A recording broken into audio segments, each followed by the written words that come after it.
সকালবেলা যখন আমরা এখানটায় সানরাইজ দেখতে এসেছিলাম এবং মর্নিং ওয়াকে আমরা বেরিয়েছিলাম টিভির ধরে, তখন এই জলটা অনেকটা দূরে ছিল, তখন ভাটা চলছিল।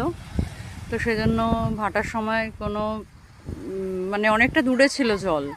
তো আমরা হেঁটে হেঁটে যাচ্ছিলাম, আর অসংখ্য শঙ্খ, কড়ি, ঝিনুক, কাঁকড়া সব হেঁটে চলে বেড়াচ্ছিল।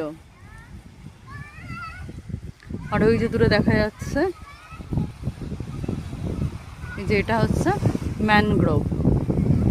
তখন ওখানটায় জল ছিল না, তো পুরো একদম ভালো মতো আর কি দেখা যাচ্ছিল, ঠিক সমুদ্রের মাঝখানে এভাবে। আর অসংখ্য কোরাল, বড় বড়, মানে নেমে আর কি ব্যথা পাওয়ার মতো, মানে ঠিক করে আর কি না জানা থাকলে জলে নেমে ব্যথা পাবেই আর কি। আর এখানে ফরেনাররা রোদ পোয়াচ্ছে।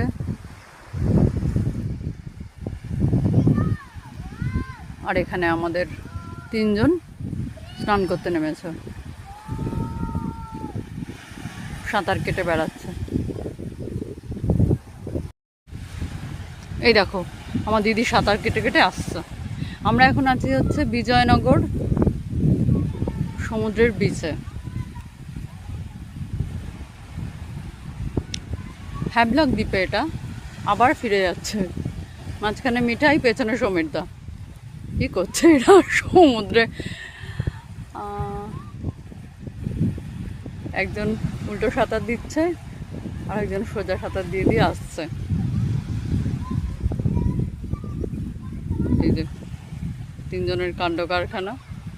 এরা বেশ এনজয় করছে, ভালো লাগছে দেখে।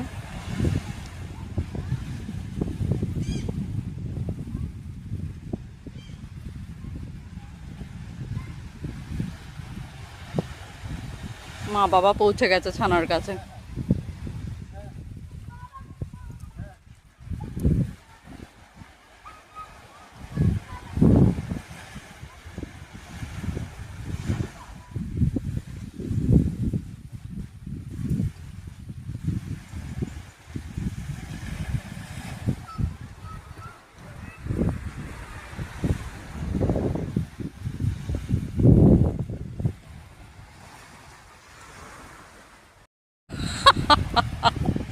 সমীরদা হেঁটে হেঁটে আসছে, বলছে এই দেখ জল পড়া, হেঁটে হেঁটে আসছে জল পড়া।